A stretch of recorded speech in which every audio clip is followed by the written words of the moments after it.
first mission in the Vietnam campaign.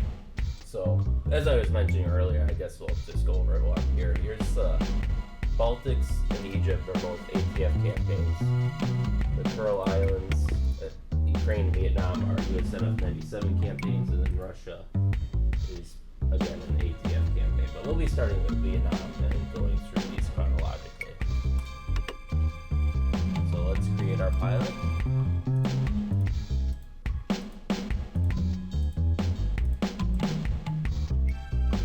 There we go. Our name will be, let's make up a name. No.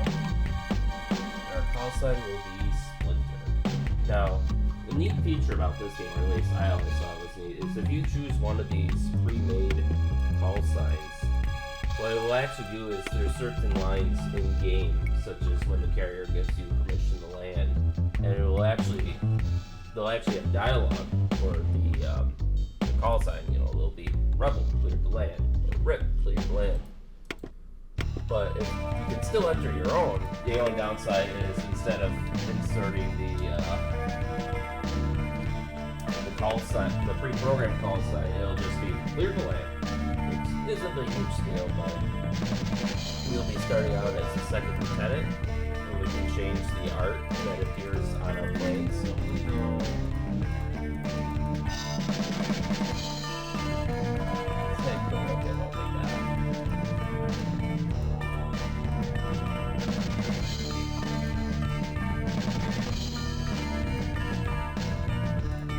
Go with these.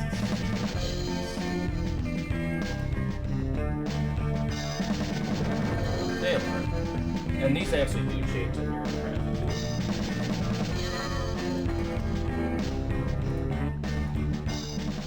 And here's some of the stats that will track. Most of these will only track within a campaign, only your promotions, and I believe your medals as well carry over from campaign to campaign. And it also tracks them for your wingman. Or wingmen, as the case may be later in the game. So now that we have our pilot. Hanoi must be denied the weapons and supplies it needs to continue the aggression. In full coordination with the Republic of Vietnam, I have ordered the following measures, which are being implemented as I am speaking to you. All entrances to North Vietnamese ports will be mined to prevent access to these ports and North Vietnamese naval operations from these ports. United States forces have been directed to take appropriate measures within the internal and claimed territorial waters of North Vietnam to interdict the delivery of any supplies. Rail and all other communications will be cut off to the maximum extent possible. Air and naval strikes against military targets in North Vietnam will continue.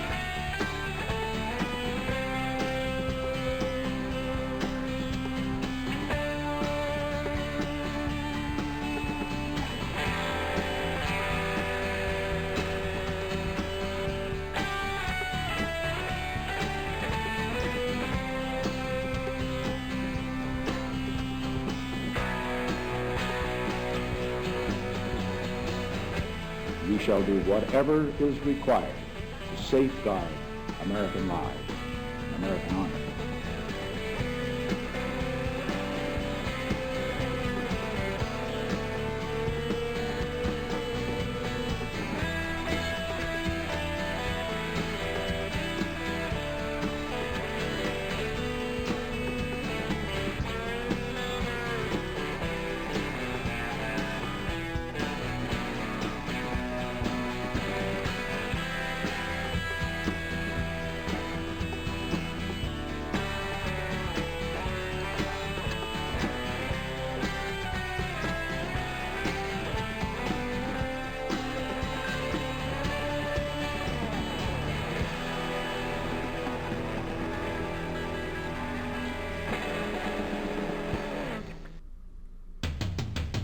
that was the intro video for the Vietnam campaign. That was, for those who are a little shy on history, that's, I believe that was Nixon announcing the linebacker bombing campaign against North Vietnam. So here we are with our mission brief for mission Yankee Station. We're stationed on the USS Kitty Hawk, CBA 63, May 10th, 1000 hours local time, clear weather. Situation. By late 1971, U.S. intelligence sources were reporting that Hanoi was planning a large-scale invasion of South Vietnam. North Vietnamese had assembled a force of about 200,000 men for an invasion, and on March 29, 1972, NV had infantry supported by tanks and armored vehicles crossed the demilitarized zone and penetrated military regions 1 and 2. The South Vietnamese army still lacked the size and training necessary to check the enemy in advance. As a result, U.S. Air Force and Navy air assets in the region were quickly strengthened and daily bombing raids were initiated.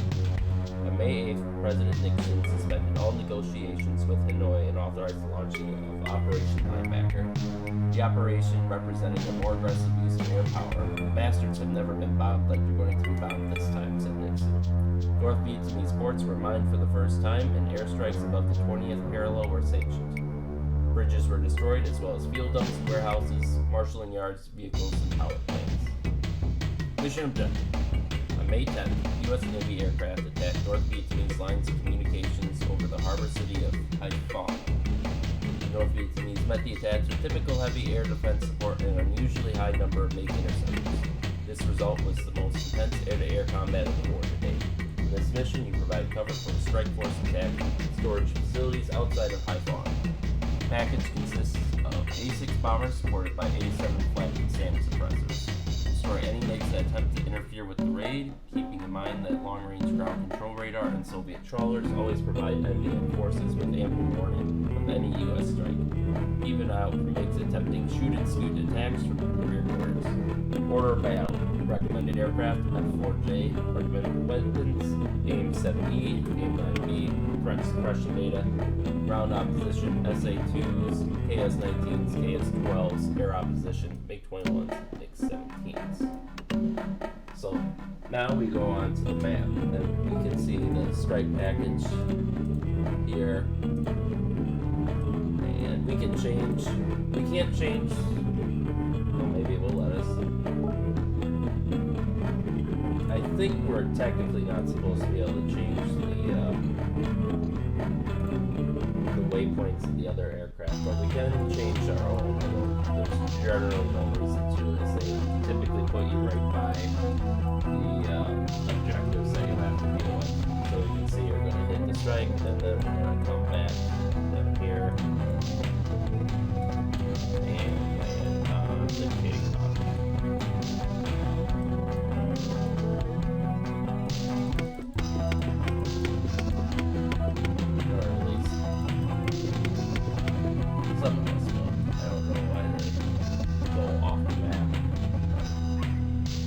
Oh, they probably couldn't handle that many aircraft landing on the carrier. I don't think they're scaled quite right in this game, which I just attribute to the age of the game. So here's the our aircraft selection now, and you see we have the G's off. You can turn that on, and then you can fly like, you know, F-14s in Vietnam, which we're not going to do that because that invalidates any medals for promotions. So our selection is going to be the F-4B Phantom 2, F-4J Phantom 2, and the F-8J Crusader. And I think for this campaign, I'm mostly going to try to stick with the F-4J Phantom. So that's what we're going to choose for this route. And we get to pick our weapons we can take. And we have a limited amount of weapons available to us for the campaign, so we have to use them wisely. In this case, our air-to-air weapons are the AIM-7E Sparrow, the AIM-9B Sidewinder, and the Su-16 gun pods. None of these are really good weapons at all. Then we have some ground weapons, but we'll be using those later.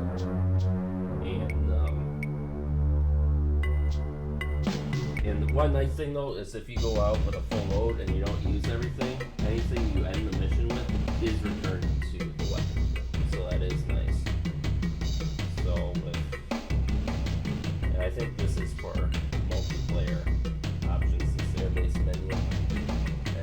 Again, you can add cheats here too, which we are going to do. But, you know, in that case, you can have like, you can just put ridiculous armaments. Like, you can have 5,000 pound pistol on every hard point of an F-16, so it's loaded down with like 50,000 pounds of ordnance. And you do have to pay attention. You know, if your aircraft is underpowered, you have to pay a lot of attention to this vehicle weight. Otherwise, you won't be able to get off the deck. And in some cases, you might have to light the weapon or fuel load. But in this configuration, we should be pretty good. So let's start flying.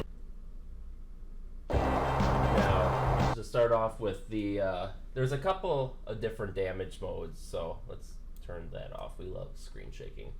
So we'll be running realistic damage. If you have it on invulnerable, then you know you obviously don't take damage, but realistic is about as good as it gets. And here's a bunch of other cheats where you can set the AI, you know, or make it easier. But we'll be turning all of those off. Not that particularly matters for this game or for this campaign, because I believe in Vietnam you do not get rewarded any medals or promotions, whereas the other 5 campaigns will, but it'll set the mood. And also will make this a lot more challenging. And you can see here, there's a bunch of different windows. I might go over them another time. And you can have them in different configurations too. I typically use a larger 4x4 or 2x2 configuration, but you can have up to 6 displayed on the screen at once, although it makes them all really small and hard to read. We'll use Authentic Seekers.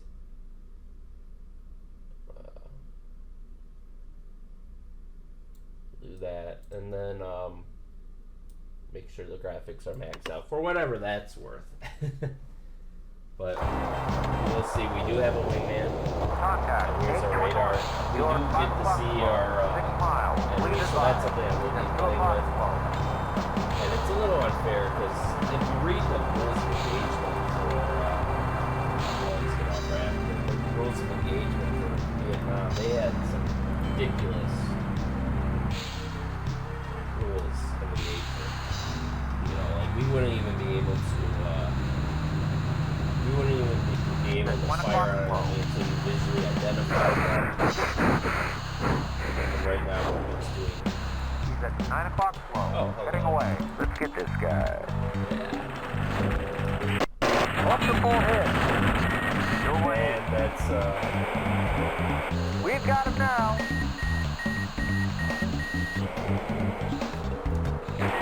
Vietnamese, they do like to do those attacks. We've got him now.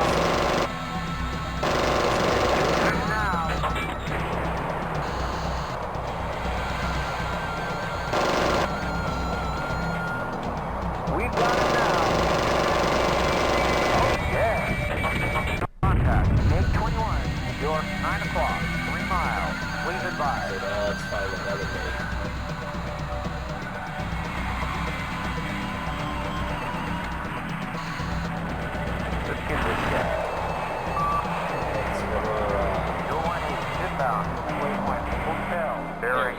So we're going to to attack medics, so we'll sitting at the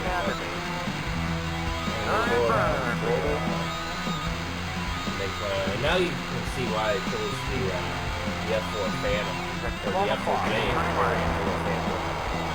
my fighter, because those have been modified with the gun time, which the original Phantom lacked.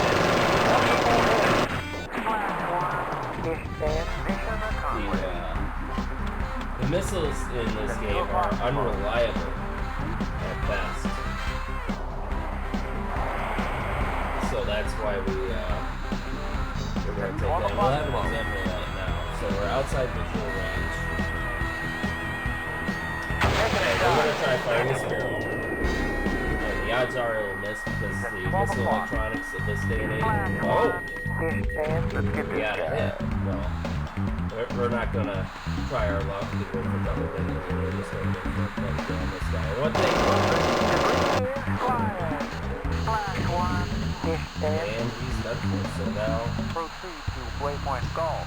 bearing 173. Descend to Angel Let's 5. bring up. Order our limit to disengage. Disengage. Let's bring up our. I forget the. Shit.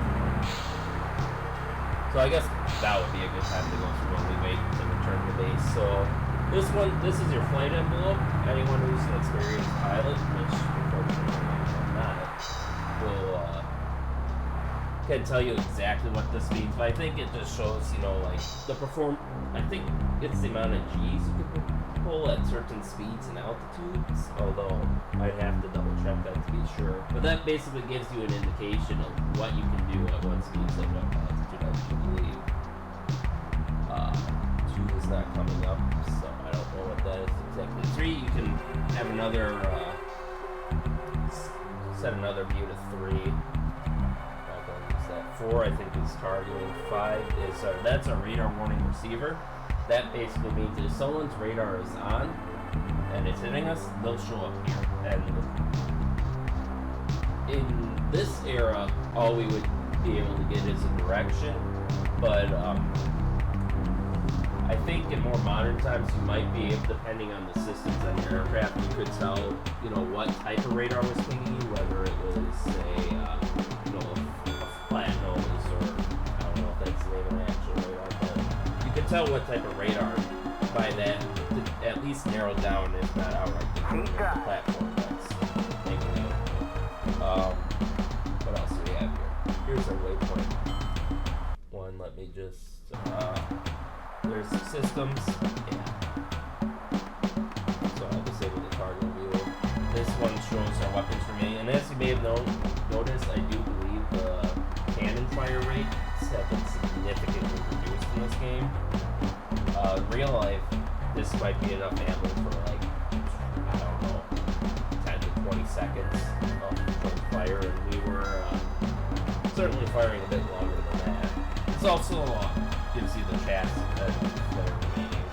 That's a radar. And this is a new one that was added. I don't know if this was in Advanced Tactical Fighters, but it was not in USNF 97.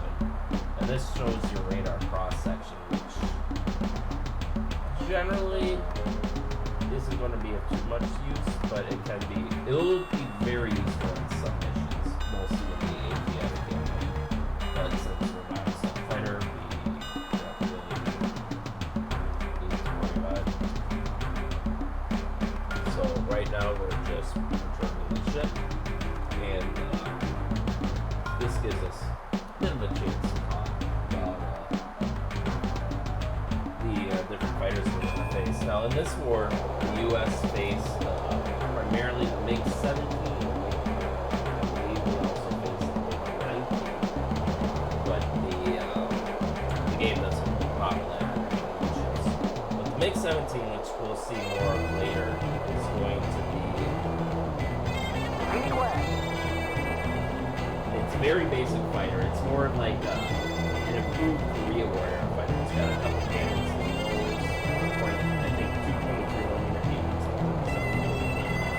It's got, I believe, no radar, or if it has anything at all, it's an extremely short range radar just used for ranging the cannon to a target. It's got very short range, single engine. I believe the MiG-17 was the first Soviet fighter capable of reaching Mach 1 level of flight.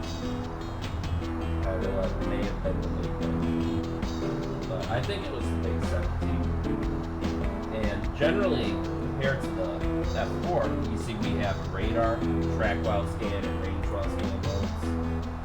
So, we can see stuff further out. We have guided missiles, which I believe some later versions of the MiG-17 could be modified to carry some basic short-range IR missiles. So I have to check. So I do know that some MiG-17s were modified to carry a small number of light ground munitions, bombs, rockets, that were used in the ground support role after they were obsolete as a fighter.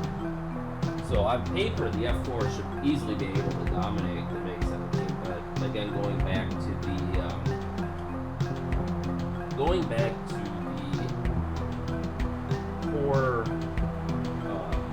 weapon functionality in the Vietnam War for the U.S. You know, these missiles, they were cutting edge.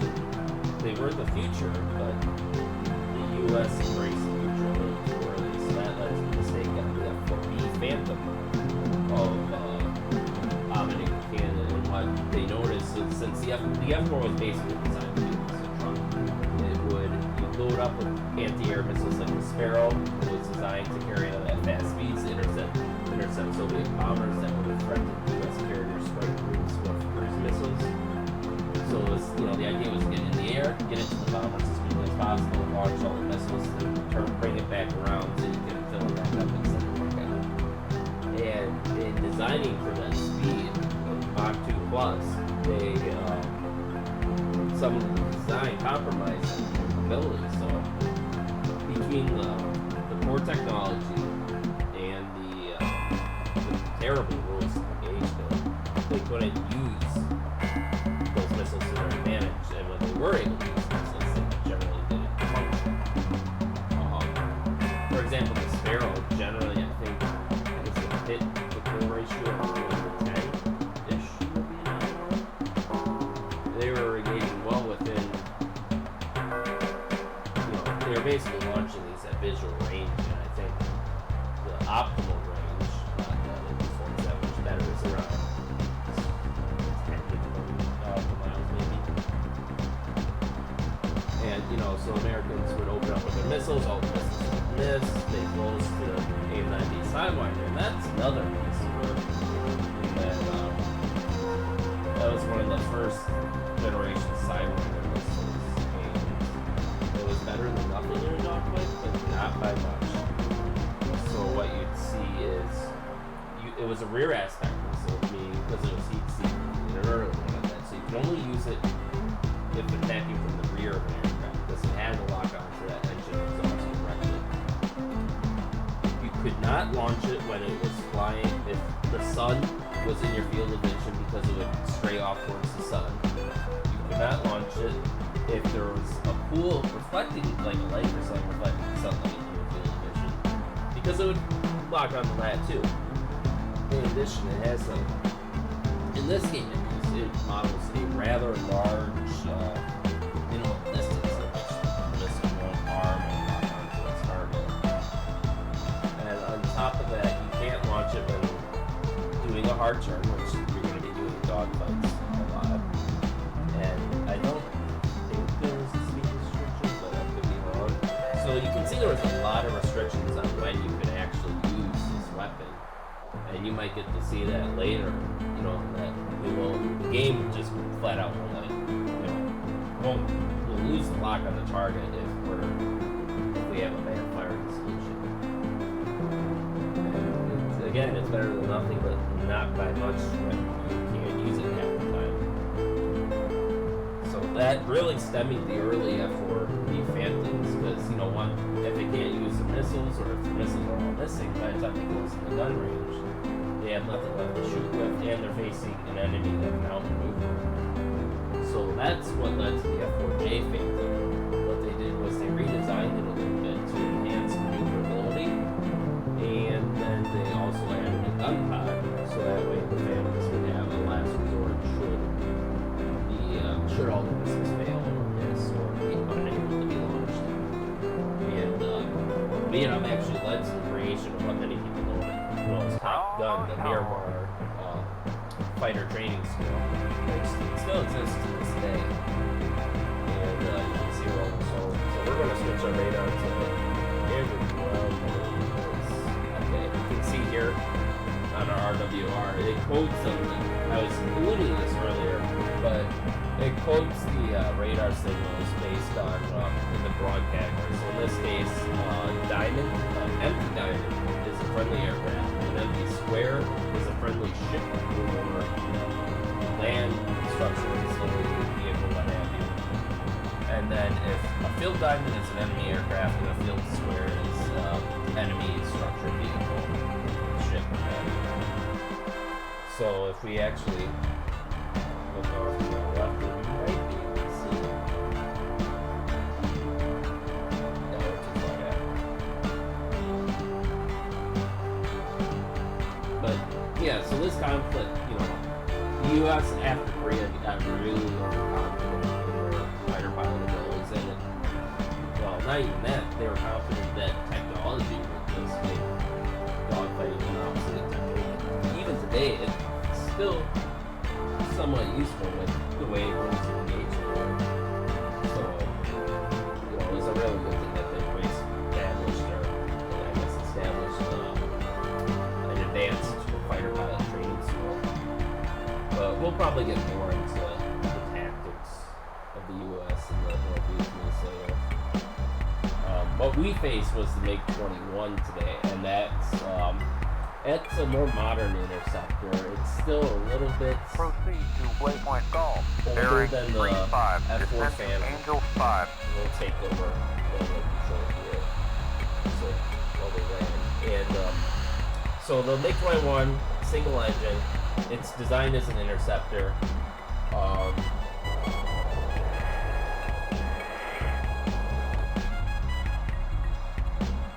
And that it could carry short-range dogfighting missiles like the AA-2 Atoll, which is basically literally a Russian reverse-engineered copy of the Sidewinder.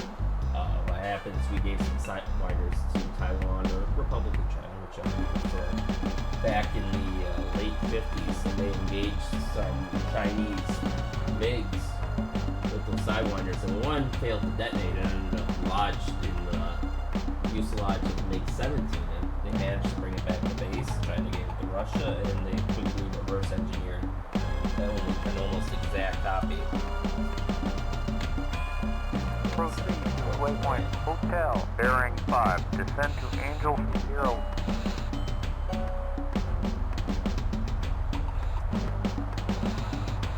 Let's try to line up better. And this is not Clear left. you can see it's not the best flight modeling. Wind at 20 knots, gusting to It's 25. generally Lower. good enough. Lower. 2 miles. Go right. Unfortunately, I don't have something to model the Slower. rudder. Call the ball. So there we are. Slower. Lower. We're a little off, but Wave off. Lower your hook. okay. We missed that one. That was my bad. So low. We'll line up again. But yeah, we faced the MiG-21, and the earlier versions at least were more of a Gen 2.5-ish fighter. It still had, I believe, one 23mm and one 37mm cannon, but it could carry dogfighting missiles. It had a pretty good high speed. It was only a single engine, but it could do over Mach 1. And it improved on the MiG-17 in that it had a short-range radar. The game models it to only really be effective out 5 miles. But again, it's something that on paper is generally inferior to the F4, but in reality, most pilots have a hard time dealing with it because even with its optimization for speed as an interceptor, the Delta still gave it some very impressive maneuverability against the F4 Phantoms. And we did eventually end up getting captured MiG-21 from the Israelis. I think it was the 1967 the Six-Day War, but I could be wrong on that. It might have been the Yom Kippur War, or maybe the War of Attrition. But we did end up getting a captured MiG-21 from them to study, and they did find that certain, basically what they wanted to do is find which flight profiles would be best to use against the MiG-21. Do you engage at a high altitude, do you engage at a low altitude, high speed, low speed, turning, climbing? Each aircraft is optimized in a certain range of speed, altitude, acceleration, and they put it through spaces to see what tactics would work best against it, as well as any weaknesses in the fighter. In this case, the MiG-21, it eschewed the bubble cockpit, which is a common fixture in U.S. fighters, and the bubble cockpit basically, like the name sounds, puts a little bubble, which gives the pilot excellent all-around visibility, but it kind of breaks the flow of air over the aircraft as it pops up above the aircraft, so that way it can look around. And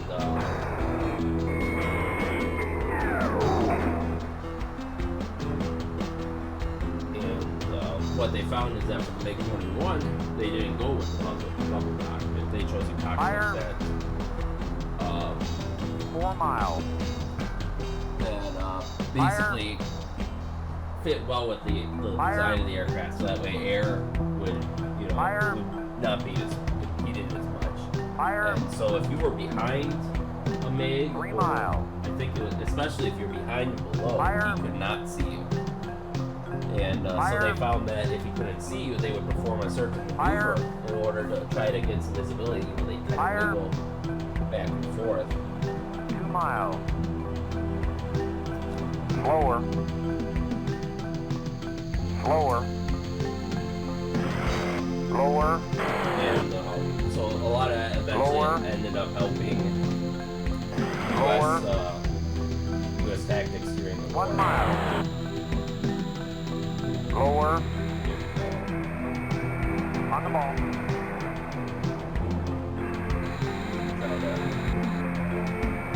Check the driving in. And yeah, you would not be able to do this like on a real aircraft. But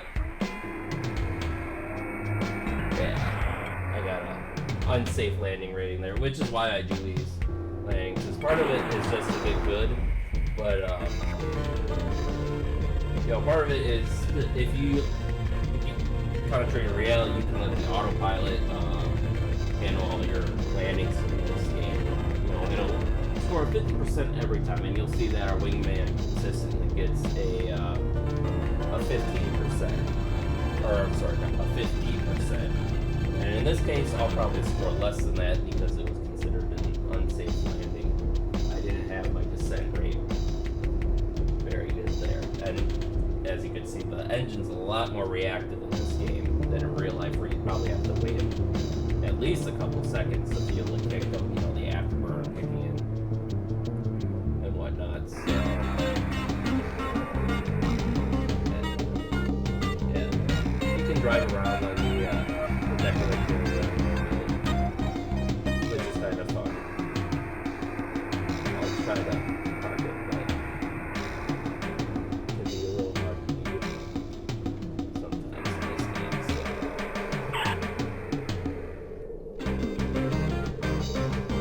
Close enough. And we'll see our wingman should be making this landing right about now. He'll, I don't know if I parked over enough. That's the thing, is if you run into, say, those wheels there, or if your wingman runs into you, because the program to take a certain route, they'll run into you, you'll both die, which generally bad things.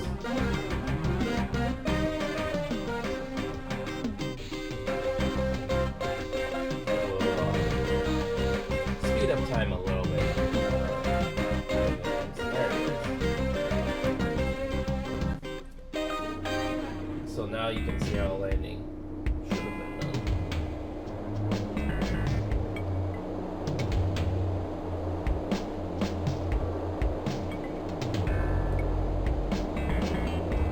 Nice descent, catches the third wire there. And this is a good time to show. Let's see, this is the tail art we chose earlier, and let's switch over to this view, and then if we swing around here, you can see right there, you can barely see it, but you can see the nose art we picked. It'll be bigger on some fighters. I think we're just going to end it there before it crashes into us. But, the act can turn in place. And that's our first mission. So debrief, USS Jayhawk, CVA-63, date May 10th, mission Yankee Station, resolution success. You pounded those MiG-21s, great work. Mission outcome success, destroyed 2 targets, elapsed time 23 minutes, 47 seconds, pilot status. Player, live, damage, and 2 submarine. So, you really got bad for that one. In real life, if I made up fighting up like that, you'd probably be taken off the flight rotation, given a demerit or reprimand of some kind, sent to retraining or something. And you can see our wingman here, he got that perfect 50%. He's alive, he took no damage. We killed 4 MiG-21s. Here we go. Our 1 air-to-air launch was a success, and we hit a third of our cannon range, which I think is actually relatively high.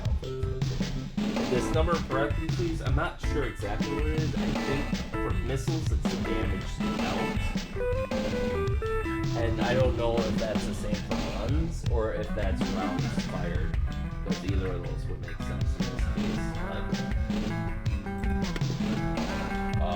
See the enemy didn't hit us at all. They didn't even fire missiles at us. That'll change those we go on. And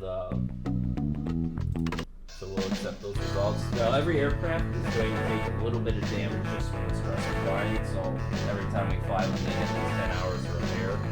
If we ever get damaged, then we'll need more repairs. And certain subsystems might need repairs. So if we get our hydraulics in, you might end up spending 30 hours fixing the fuselage up, or maybe another 10 or 20 replacing the hydraulics that are shot out. So if you aren't careful and you get, they say in landing you can walk away from a good one, but if you keep doing mission after mission and your aircraft are getting torn up, you only have 50 man hours available each mission for repairs, and those don't, if you don't use them, you lose them. They don't accumulate. So in this case, we'll just repair that, and the more, and what you'll see is the more damage an aircraft takes. And just to give a quick list, more mules who will be around it.